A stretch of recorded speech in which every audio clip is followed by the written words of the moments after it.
15 شعبان کی رات میں ہمارے ملکوں میں جو ہمارے عجمی ملک ہیں اس میں وہ کچھ ہو رہا ہے جو نہ میرے نبی نے کیا، نہ صحابہ نے کیا، نہ تابعین نے کیا۔ عجیب و غریب عبادات گھڑ لی ہیں، عجیب و غریب اس کے اعمال بنا لیے ہیں اپنی طرف سے۔ میرے نبی نے اس رات کی فضیلت بتائی، عمل کوئی نہیں بتایا، اور کچھ علماء نے اس کے رد میں اس کا اتنا انکار کیا ہے کہ اس رات کی کوئی فضیلت ہے ہی نہیں۔ یہ بھی ٹھیک نہیں۔ اس رات کی فضیلت میں جتنی احادیث ہیں وہ ضعیف ہیں، اور حدیث پاک میں آتا ہے کہ اللہ تعالیٰ اس رات میں ساری دنیا کے لوگوں کی بخشش فرماتا ہے سوائے 5 آدمیوں کی۔ 5 کے سوا سب اہل ایمان کی بخشش ہو جاتی۔ میں 15 شعبان کے حوالے سے بات کچھ کرنا چاہتا تھا اور کچھ رمضان کے حوالے سے۔ 15 شعبان کی رات میں ہمارے ملکوں میں جو ہمارے عجمی ملک ہیں اس میں وہ کچھ ہو رہا ہے جو نہ میرے نبی نے کیا، نہ صحابہ نے کیا، نہ تابعین نے کیا۔ عجیب و غریب عبادات گھڑ لی ہیں، عجیب و غریب اس کے اعمال بنا لیے ہیں اپنی طرف سے، اور مسجدیں بھری ہوتی ہیں اور روشنیاں لگی ہوتی ہیں اور آتش بازی ہو رہی ہوتی ہے۔ میرے نبی نے اس رات کی فضیلت بتائی، عمل کوئی نہیں بتایا۔ جیسے یہاں کوئی صلاۃ تسبیح کی جماعت کرا رہے ہوتے ہیں، کوئی اجتماعی تہجد پڑھ رہے ہوتے ہیں، کوئی دیگیں چڑھا رہے ہوتے ہیں، کوئی آتش بازی کر رہے ہوتے ہیں، تو وہ اس میں اتنا غلو ہو گیا ہے کہ یہ بھی ٹھیک نہیں۔ اور کچھ علماء نے اس کے رد میں اس کا اتنا انکار کیا ہے کہ اس رات کی کوئی فضیلت ہے ہی نہیں۔ یہ بھی ٹھیک نہیں۔ اس نیچ کا راستہ۔ اس رات کی فضیلت میں جتنی احادیث ہیں وہ ضعیف ہیں، لیکن اتنی کثرت سے ہیں کہ ان سب کا مل کر جمع ہو کر کم از کم وہ حسن لغیر ہی تک تو پہنچ جاتی ہیں۔ اور ابن عثیمین رحمۃ اللہ علیہ نے بھی یہ لکھا ہے کہ زیادہ سے زیادہ ان احادیث کے مجموعے سے، چونکہ اگرچہ ضعیف ہیں لیکن کافی زیادہ ہیں، تو وہ حسن لغیر ہی تک پہنچ جاتی۔ تو حسن لغیر ہی سے کوئی عمل ثابت نہیں ہوتا، عمل ثابت ہوتا ہے صحیح حدیث کے سے۔ ایک احادیث کی کثرت سے روایات اور ایک امت کا عمل، کہ امت کا بہت بڑا طبقہ صدیوں سے اس رات کا اہتمام کر رہا ہے، لیکن کچھ عرصہ پہلے تک اہتمام تھا دن میں روزہ رکھنا، رات کو کوئی نوافل پڑھ لینا، کوئی 2 چا زیادہ پڑھ لینا، لیکن اب یہ ڈھول تماشے جو اب شروع ہوا ہے اس کا تو کوئی وجود ہی کوئی نہیں ہے۔ تو اس رات کو اللہ تعالیٰ نے مبارک بنایا، اور حدیث پاک میں آتا ہے کہ اللہ تعالیٰ اس رات میں ساری دنیا کے لوگوں کی بخشش فرماتا ہے سوائے 5 آدمیوں کی۔ 5 کے سوا سب اہل ایمان کی بخشش ہو جاتی۔ مشرک، المشرک پہلا مشرک، دوسرا مشاحن۔ مشاحن کیسے کہتے ہیں؟ دل میں بغض رکھنے والا، کینہ رکھنے والا۔ تیسرا مسبل ازارہ، اپنے پاجامے شلوار چادر کو ٹخنوں سے نیچے تک لے جانے والا، لیکن ایک شرط کے ساتھ کہ وہ تکبر کی وجہ سے، سستی کی وجہ سے ہے، غفلت کی وجہ سے ہے۔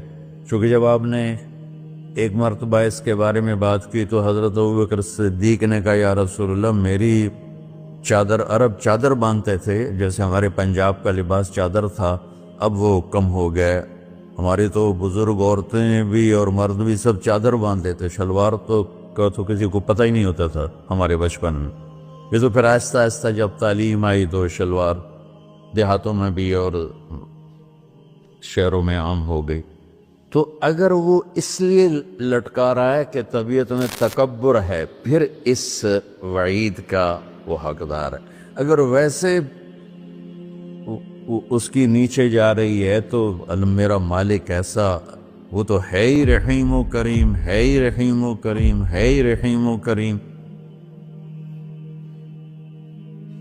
سر و شلوار نیچے لٹکانے سے وہ اتنی شدید سزا دے، اگر اس کے پیچھے تکبر ہے، پھر ہے، یہ تکبر نہیں ہے تو انشاءاللہ وہ اس سے محفوظ ہوگا. تو اپنی چادر کو لٹکانے والا، لیکن بشرط تکبر. کتنے ہو گئے؟ 3. عاق لوالدیہ، ماں باپ کا نافرمان. نافرمان ایسا کہ دکھ دینے والا. چھوٹی موٹی اونچ نیچ تو ہر بچے سے ہو جاتی ہے، جن نے والدین کو ٹکڑے ٹکڑے کر دیا ہو اور ان کو دکھ دے دے دے دے کے ان کا سینہ چیر دیا ہو، چونکہ عاق کہتے ہیں پرزے پرزے کرنا کسی چیز کا. تو اپنے دکھ دے کر، اپنی بدتمیزی کے ساتھ اس نے ماں باپ کا دل زخمی کر دیا ہو، ایک یہ نہیں معاف ہوتا. 5واں مدمن خمر، مسلسل شراب پینے والا، مستقل جو شراب کا عادی ہو. ان 5 کو مؤخر کر دیا جاتا ہے. معافی نہیں ہونے کا مطلب یہ نہیں کہ اللہ تعالیٰ کبھی معاف نہیں کرے گا. معافی نہ ہونے کا مطلب یہ ہے کہ یہ 5 ایسے گناہ ہیں کہ اس کی وجہ سے بخشش رک جاتی ہے.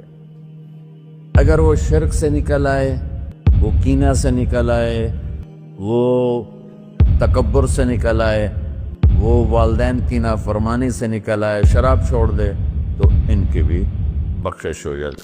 جب کوئی توبہ کرے گا فوراً بخشش ہو جائے گی. نہ 15 شعبان کی ضرورت ہے، نہ لیلۃ القدر کی ضرورت ہے، نہ بیت اللہ جانے کے ساتھ توبہ کی شرط ہے.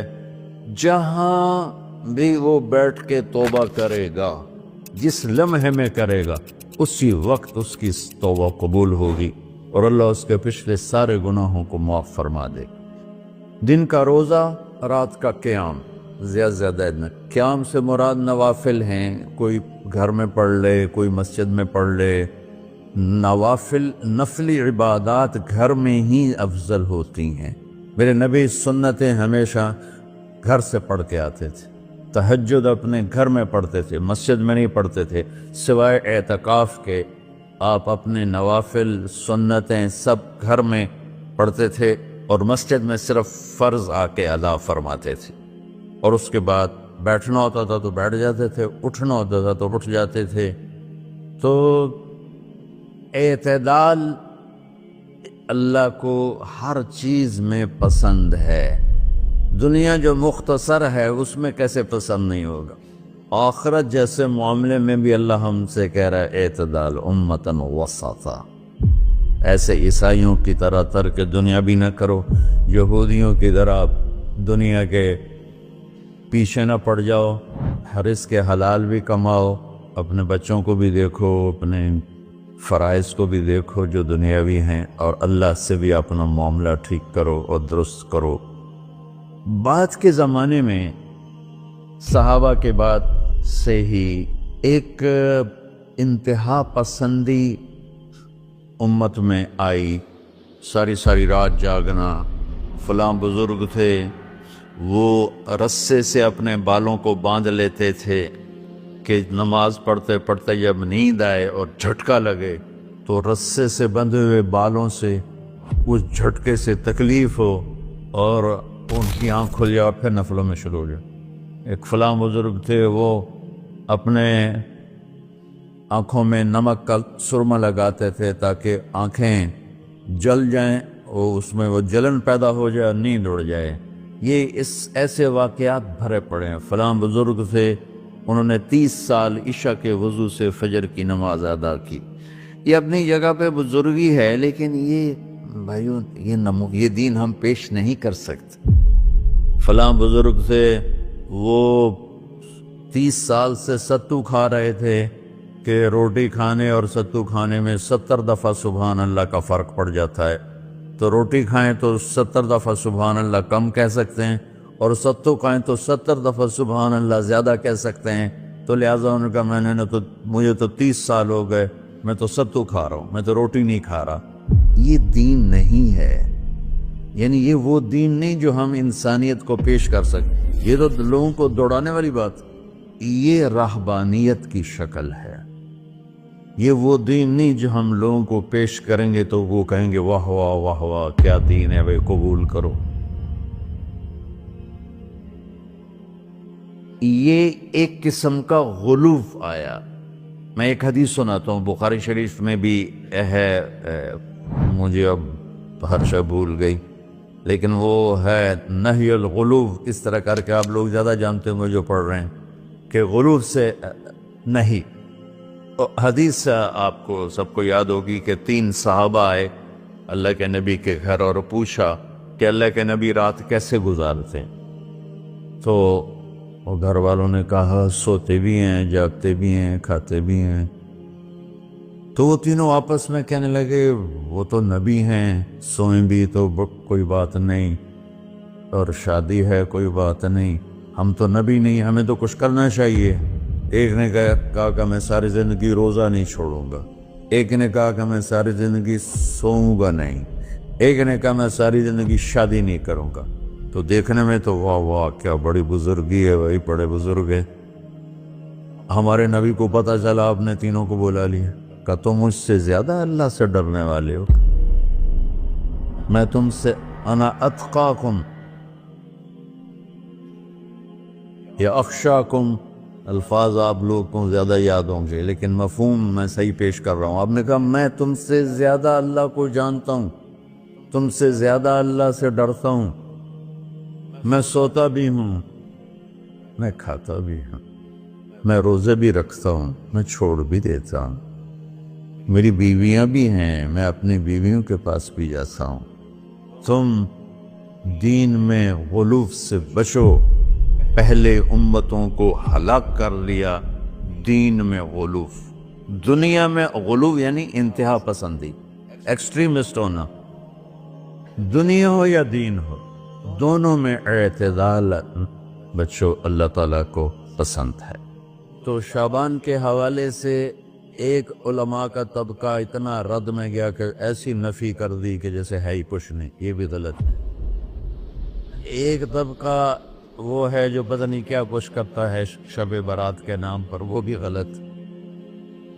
ساری حدیثوں کو ملا کر روزہ اور رات کا قیام، کہ رات کوٹ کے کچھ اللہ کو یاد کر۔ اس آیت میں بعض مفسرین سے غالباً بھول ہوئی، حامیم والکتاب المبین انا انزلناہ فی لیلۃ مبارکۃ انا کنا منذرین فیہا یفرق کل امر حکیم امر من عندنا انا کنا مرسلین۔ یہ لیلۃ القدر ہے، انا انزلناہ فی لیلۃ مبارکۃ، یہاں دوسرا لیلہ مبارک رات میں ہم نے قرآن کو اتارا۔ دوسری آیت کو جوڑو، انا انزلناہ فی لیلۃ القدر، ہم نے قرآن کو لیلۃ القدر میں اتارا۔ تو وہ آیت اس آیت کا ترجمہ کر رہی کہ لیلۃ المبارک سے مراد لیلۃ القدر ہے، 15 شعبان نہیں۔ لیکن بعض مفسرین جو بڑے لوگ ہیں، لہذا ہم سب کا ادب احترام کرتے ہیں، لیکن رائے کا اختلاف ہو وہیں بڑے علماء میں ہی ہے، تو اسی کو میں آپ کے سامنے نقل کر رہا ہوں، کوئی اپنی رائے نہیں دے رہا ہوں۔ تو ان سے یہ صاف ہو گیا کہ انہوں نے اس کو 15 شعبان بنا دیا۔ یہ 15 شعبان کی رات نہیں ہے، یہ لیلۃ القدر ہے، کہ جس میں وہ پورے سال کے احکام اعلان کر دیے جاتے ہیں، وہ شب قدر ہے۔